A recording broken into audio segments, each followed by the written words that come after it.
Good evening. The news summary for this Tuesday, the 12th of May. Most fatal road accident cases over the past 5 years are still either under investigation by the police or awaiting action from the Attorney General's office. During the past 5 years, a total of 57 fatal accidents were recorded. Minister James Kami provided the information during today's question session in the National Assembly. He explained that some investigations were quite lengthy.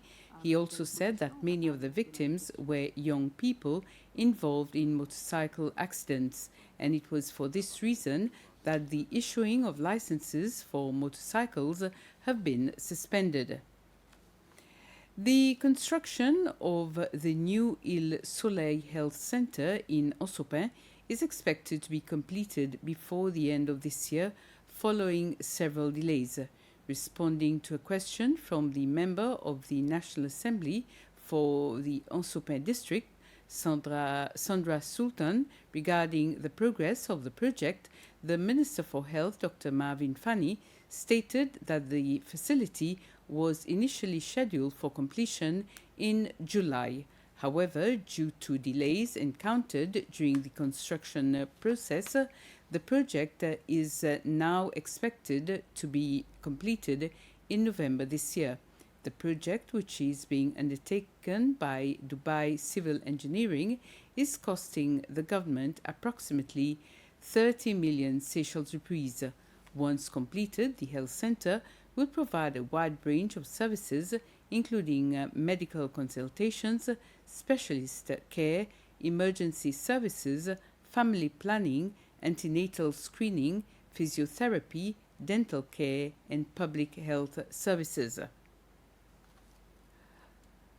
Former President Wavel Ramkalawan has called for stronger support and investment in nurses as Seychelles marked International Nurses Day 2026 under the theme Our Nurses, Our Future.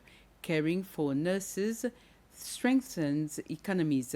In a message, the former president praised Seychellois nurses for their resilience, compassion, and dedication across hospitals, clinics, community health centers, and home-based care.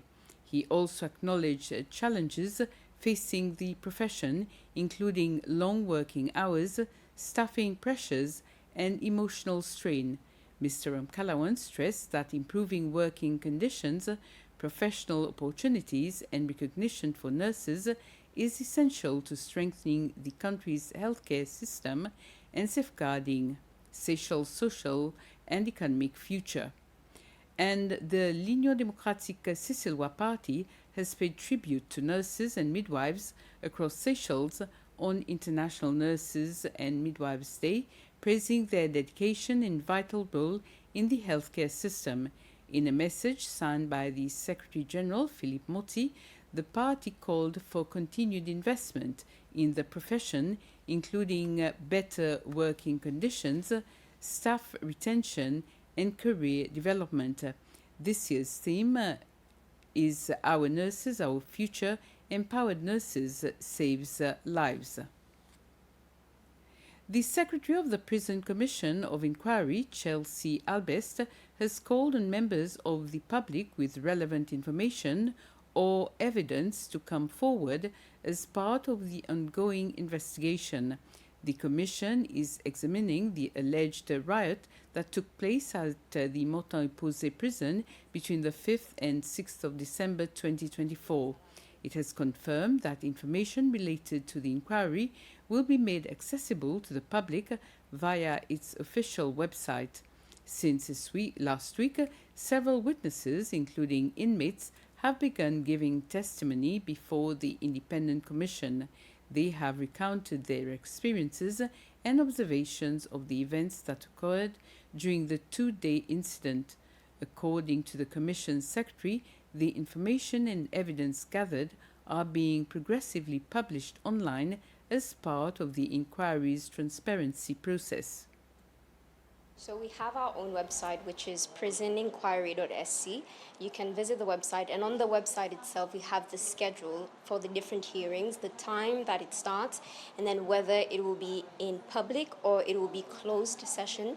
So if it's in public, the members of the public are welcome to attend, but if it is in camera, we please advise the members of the public to respect that they do not attend those sessions.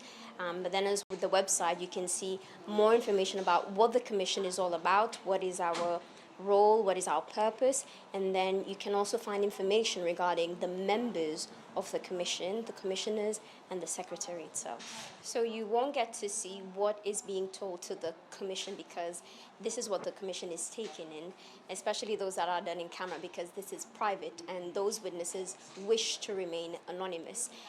So what you get to see on the website itself will be the dates and the time that the different witnesses will appear. But in terms of the details regarding what is being shared to the commission, that will not be available because we are still at an early stage where we are collecting evidence. So we're not revealing those evidence. But to the members of the public, when they will come, they will attend the ones that are in public, they will hear, of course, but we are not making those evidence available on the website. So when we deliver the summons itself to those witnesses, we mention to them that there are witness protection available, but you would need to apply. And for example, one of those protection will be in-camera session where it won't be broadcast live, and then where they can be anonymous. And then as a commission as well, we strongly urge and tell the members of the public not to victimize and threaten those victims because as a commission we take it seriously that anyone that comes forward to give evidence, they will be protected and they can't be threatened or victimized based on what they've said because this will be a criminal offense. And we take it seriously as we will conduct an investigation into that specific matter. And the Commission of Inquiry into the prison riots at Montagne-Posay Prison resumed its public hearings this morning. A prison officer, Sergeant Tony Joe, gave testimony before the Commission, outlining the account of the events and responding to questions from the commissioners. Sergeant Joe, who has 14 years of service in the prison department, holds several responsibilities, including overseeing the search area for inmates and monitoring the movement of items in and out of the facility. He told the Commission that he was on duty and arrived at work at 6 a.m. on the 5th of December. During his testimony, commissioners intervened on 2 occasions, stating that parts of his evidence appeared confusing and inconsistent with previous statements he had made. Your testimony so far is not clear. You are saying one thing, then next you say something else, right? So I just want to remind you that you took an oath to tell the truth. I also want to remind you that if you lie before the commission, you will be committing a criminal offense. I think just to have that in mind as you tell your story, so that we don't get conflicting statements within 5-10 minutes. Most fatal road accidents, my apologies, a few days after the forest fire incident on Montagne-Font-Azur in Baie-Sainte-Anne-Pralin, environmental officers carried out a full inspection of the mountain to assess the extent of the damage. They took measurements and examined the types of plants that were burned. Although the number was not very large compared to other plants, several coco de mer trees were affected, some of which take at least 25 years to grow. In addition, several endemic insects were impacted. It took environmental officers approximately 6 hours to survey the 10.5-hectare forest. Vice President Sebastien Pillay is in Nairobi, Kenya, where he is attending the Africa Forward Summit 2026, co-hosted by the governments of Kenya and France, and concluding today. Held under the theme Africa Fronts Partnerships for Innovation and Growth, the summit has brought together African heads of states, business leaders, investors, international financial institutions, as well as youth and innovation stakeholders. Discussions have centered on key development priorities, including trade and investment, infrastructure, artificial intelligence and technology, clean energy, agriculture, finance and debt reform, as well as climate action and sustainable development.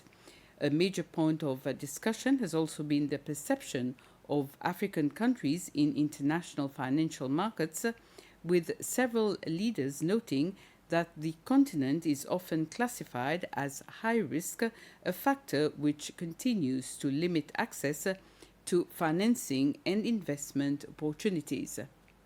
And this brings us to the end of this news summary. Have a very pleasant evening.